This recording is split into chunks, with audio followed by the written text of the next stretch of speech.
Hey friends, Tim here. Welcome to the Friday Drive. We are fastly approaching Christmas, and as you guys know, I've asked you for your word for the year. And so what I'm going to ask you to do is have that ready for our coaching calls this week.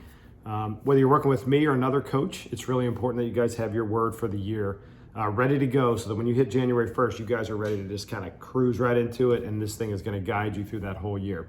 We'll talk more about that again on future Friday Drives as we kind of progress towards the year and towards the end. I want to share a concept with you going into next year.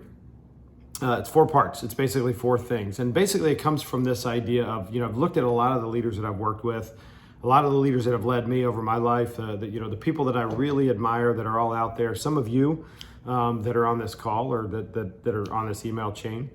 And I said, what makes a great leader? What do they have in common? What are those things that we constantly see? I've shared this with some of you, but I want to kind of go through it so that everybody can sort of think through this, especially as you're heading into a new year. So the first thing is that I've learned out of these 4 things is these incredible leaders, these leaders that we all look up to. Number one, they're insatiable learners.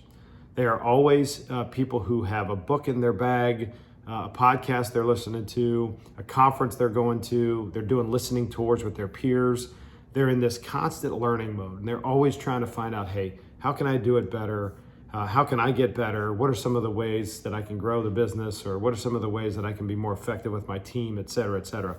And so, number one, these leaders are insatiable learners. They just don't stop. They keep reading, they keep listening, they keep diving in, they keep asking the questions, okay? And so, that is the first trait of what I would call, traits of great leaders, right? And number 2, as we go into it, is we look at it and we go, these are relentless experimenters, okay? And so they're taking what they've learned and they're putting it into action. They're actually acting on it. They're putting it out there. They're throwing things at the wall and seeing what sticks. They're not throwing 1,000 things at the wall. It's within a calculated risk. There's guardrails, right? But they're throwing things at the wall, and they're not afraid to pilot ideas. And they're always asking the question, what if? What if we did this? What if we tried this?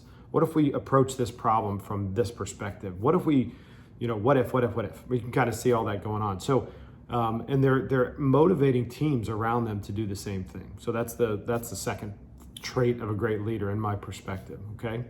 Third, and I think this is really, really a powerful thing that a lot of us miss. This might be the most impactful and important thing that I share with you today, is number 3 is they are proactive reflectors, okay? And when I say proactive reflectors, what I mean is they're always setting aside time to make sure that they're listening internally, right? They're kind of looking at the experiment they just did, or they're looking at the way they're leading their organization, or they're looking at their own leadership, or they're looking at even the way they function in their families and the way they manage their time or whatever. And they're making time in their schedule. They're almost calendar blocking time out to be reflective, to kind of sit back and reflect on what's happened, to sit back and reflect on how that worked, reflect on, is this working in my own world, in my own life? Because that's the place that they're going to get better. That's the place that they're going to get better. They're going to do the internal work and bring some of that into the mix. Okay, so they're very thoughtful about that, and it's proactive. It's not reactive. It's proactive reflection. Okay, so building the time into your schedule, making sure that you have time to do that. Any leader that does that is going to figure out better ways to do what they do. Okay, and then fourth, the last thing, which is really important, is they are constant teachers. Every great leader that I know is always teaching other people. They're always reproducing themselves in others. They're always saying, how can I take this person who's coming up behind me, and how can I make sure that they have what they need, that they're constantly growing? And it's not always about the other person, which I want to just emphasize, right? Certainly that is a great motivator to watch the people around you grow. That's a sign of your great leadership. But what's interesting about it is it also does something for the person doing it. When you start thinking about it, we remember 5% of what we hear. We remember 10% of what we see, but we remember 80% of what we teach.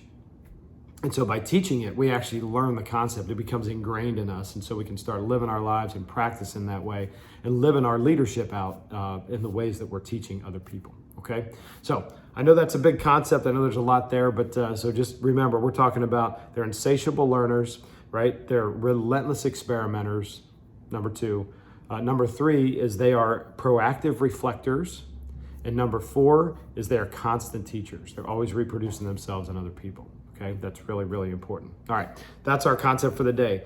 Secondly, just want to let you guys know on February 7th, Corey, who was on the Friday Drive last week, and myself, we're doing an event in Austin, Texas, that's coming up on February 7th. We'll have more details, but until then, save the date. It's a breakfast. There's some of you that are sponsoring that event when we're out there, and so we're very excited. We're working with Cedarwood Financial, and we're working with Jeremy Self. A lot of you guys know Jeremy. He's kind of helping us organize that out in Austin. So if you're in the Austin area, mark that on your calendar. We'd love to see you. It's going to be a great leaders breakfast together. All right. And then number 3, the third party resource we're going to give you today. It's called A Touch of Vulnerability. It's by Patrick Lencioni. You guys know I'm a big fan of Patrick Lencioni, and so I want to share that with you.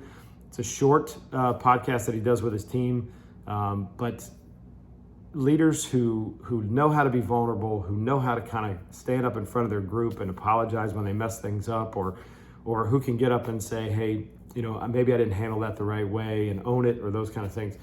Those are the leaders that people want to follow. And I'll leave it at that, okay? And then I'll let you guys listen to that resource, okay? A little bit long on the Friday Drive today. I've been gone all week on vacation, and so just coming back and putting this in your hands. Really excited to share this with you guys. Excuse me.